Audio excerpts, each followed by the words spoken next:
सिद्धेश्वर मंदिर, उज्जैन। इस मंदिर के बाहर लगभग 5 महीने से एक व्यक्ति बैठा रहता था, साधु के वेश में। आते जाते श्रद्धालुओं से भिक्षा मांगता था। कभी कोई उसको रोटी देता था तो कभी कोई उसको पैसे देता था। 5 से 6 महीने तक ये व्यक्ति उस साधु के वेश में वहां पर बैठकर सिर्फ इस भिक्षा पे जिंदा था। जब आवश्यकता होती थी तो मंदिर में जाकर कुछ भोजन कर लेता था, मंदिर के प्रसाद को खा लेता था।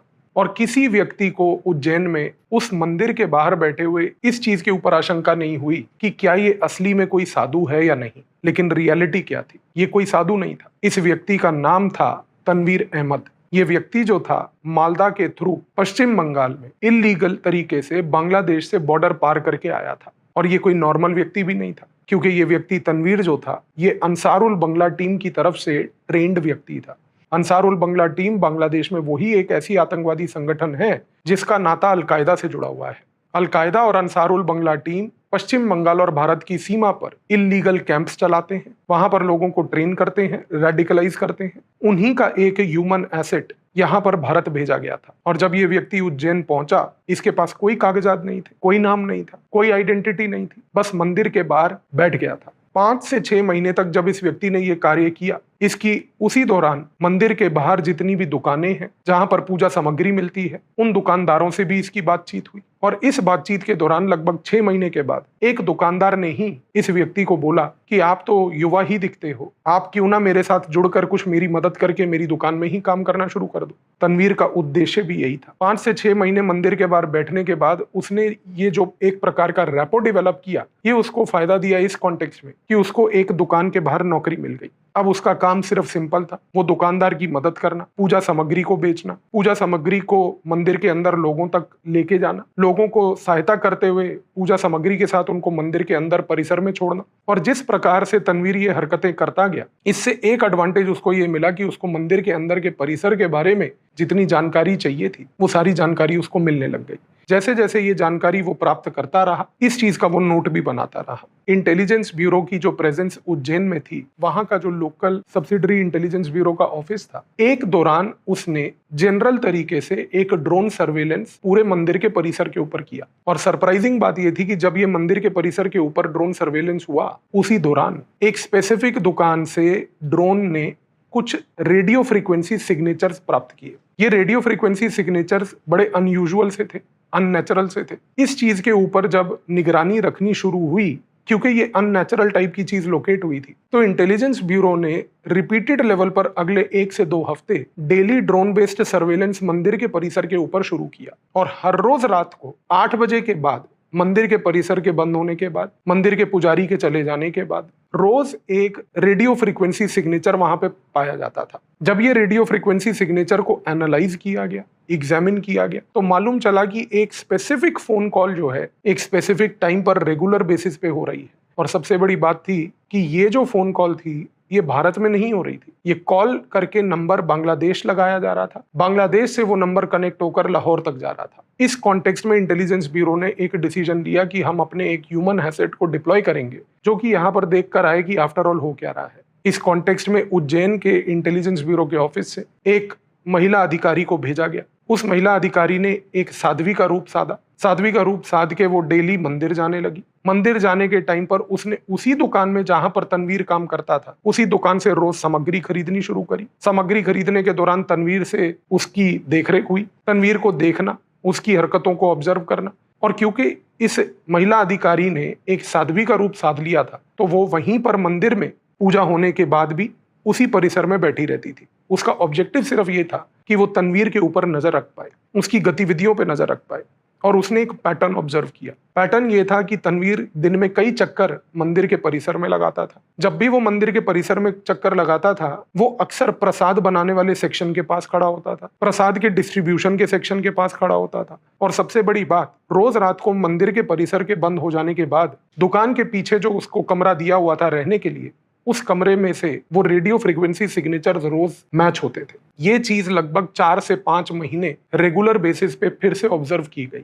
और जब ये चीज पिछले 1 साल से चल रही थी, उस दौरान तनवीर ने एक दिन दुकानदार को बोला कि मेरी माँ बीमार हो गई है, मुझे अपनी माँ का इलाज कराने अमृतसर जाना है। उस दौरान दुकानदार ने उसको बोला कि कुछ पैसे ले जाओ, आके वापस तनख्वाह से एडजस्ट कर लेंगे। तनवीर ने ट्रेन पकड़ी, उज्जैन से वो पहले दिल्ली आया, दिल्ली से उसने एक बस पकड़ी और बस पकड़कर वो अमृतसर चला गया। जब वो अमृतसर पहुंचा तो वहां से उसने एक ऑटो लेकर अटारी बॉर्डर के पास कुछ गांव में जाकर अपने आप को बसा लिया। ये जो इंटेलिजेंस ब्यूरो की ऑफिसर, जो महिला ऑफिसर थी, वो उसको उज्जैन से लेकर दिल्ली, दिल्ली से लेकर अमृतसर उसकी परछाई बनकर उसके पीछे पीछे जाती रही। जब वो अमृतसर पहुंचा, अमृतसर से जब वो अटारी बॉर्डर के पास पहुंचा, इस महिला अधिकारी ने भी उसका वहां तक साया बन के उसका पीछा करा और वहां पर उसने ऑब्जर्व करा कि ये व्यक्ति के पास ना तो कोई घर था, ना उसकी कोई माता वहां पे रहती थी। ये सब एक झूठ था। वो अटारी के पास एक गांव में एक लेबर के पास जाकर उसके घर में बस गया।